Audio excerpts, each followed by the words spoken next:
So I wanted to cover the material that we've gone over with our sweet little Ruby here, so that you've got one spot that you can go to review everything and look at her skills. So this first exercise is one of the most important exercises that we go over. This is called Relax on a Mat, and this is our desensitization and counter conditioning exercise. And what we're looking for from our little cutie here is that she comes on over to the mat, and then perfect. Gives us a DOWN, and then rests her little chin down on the mat. So that right there is perfect. So when she's in a relaxed body posture, then anything that's going on around her is going to be perceived as A-OK, nothing to worry about, and that's why it's such an impactful tool. So we remain silent during this exercise. The way that she knows we are working on this is via the mat. So we just break out a mat. So you can use a towel, yoga mat, really anything. I prefer a towel because it's lightweight, something you can clean easily and take with you wherever you want to go. And I've had folks use this for plane rides, dog-friendly hotels. We've initially started working on this with fearful dogs and aggressive dogs, and then realized every dog should have this tool in their toolbox and the ability to relax themselves and calm themselves down regardless of whatever's going on. So if anything comes up with Miss Ruby moving forward in her life that makes her nervous or stresses her out, then you've got a tool in your toolbox to help her work through that. So really can't stress this one enough. This is the most important exercise that we go over. And so for instance, this is one of the exercises that we utilize to help Miss Ruby get comfortable with me. And again, it has a multitude of different applications. So what we're going to do next is go over her clickerable exercises. So we click the moment that Miss Ruby has done whatever it is that we are looking for. Ruby, come. Good girl.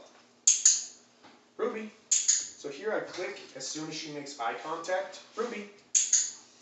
As I drag a treat up towards my face.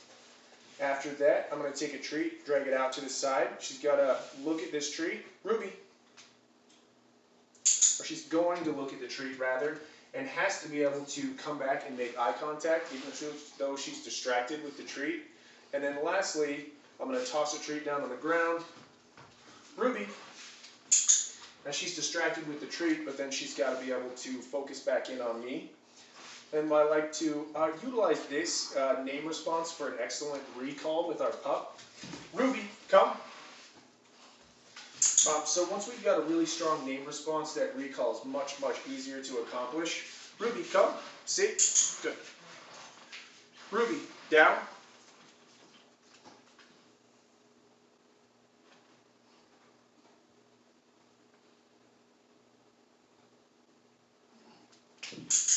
Good girl. So she can be a little reluctant to do a down, which is all well and good. She's kind of a dainty little princess. Initially what we were doing for her is utilizing our towel to give her something soft to do a down on, which is all well and good. I've actually had other pups that do the exact same thing. Ruby, stay.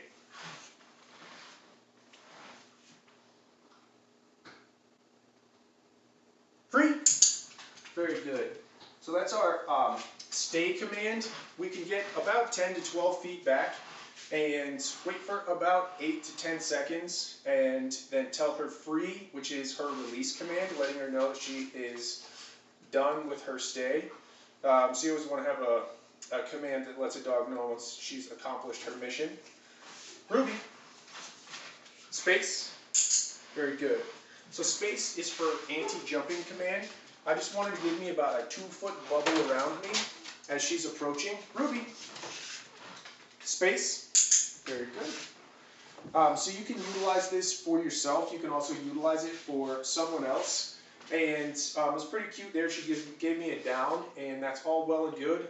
However, that's not the requirement. The requirement is merely staying outside of my 2-foot bubble. She can go above and beyond, give me a sit, give me a down, and that's great. And you can encourage that.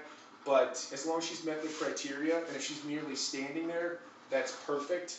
Just 4 on the floor and 2 feet is what we're looking for. Ruby, lead it. Good. So you'll notice that she really pulls back when I get her interested in the treats, and that's really what we're looking for. She engages with something, gets interested, and then will retract from it. And that's the moment that I will click, is when she's actually pulling back. Leave it. Good. Good job, sweetie. So we worked on this. We've also worked with some various items, and different dog toys are beneficial. We worked with sticks, and sticks are by far the most difficult thing that we work on with her. So she will retract from her stick, and Ruby, leave it. Good. And we'll pull back, which is great. However, once she gets if I drop the stick and she gets it in her mouth, then she does have more of a challenge letting the item go once I've dropped it. So I like to utilize it as the precursor to being able to just drop the item. It's holding on to the item, get a bunch of repetitions, and then eventually we get to the point to where we can drop it, and then she will let it go. Right now we're at the point to where when I do drop it, I have to trade her. So I show her the treats and say, leave it, and she'll drop the item and give it back to me. And sometimes it'll take, 5 seconds, a relatively long period of time. I'll say, leave it, she'll keep chewing for a second, and then eventually let it go. But anyway, just so you know that we're working towards that when she gets really interested in something. But as I said, the dog toys, if she's chewing on something, she'll drop it. She has no problem. But with a stick, that is much more challenging for her. So be aware that there are different varying levels of reward. So it may be treats are the easiest, toys are the next easiest, and then sticks are the absolute most challenging thing.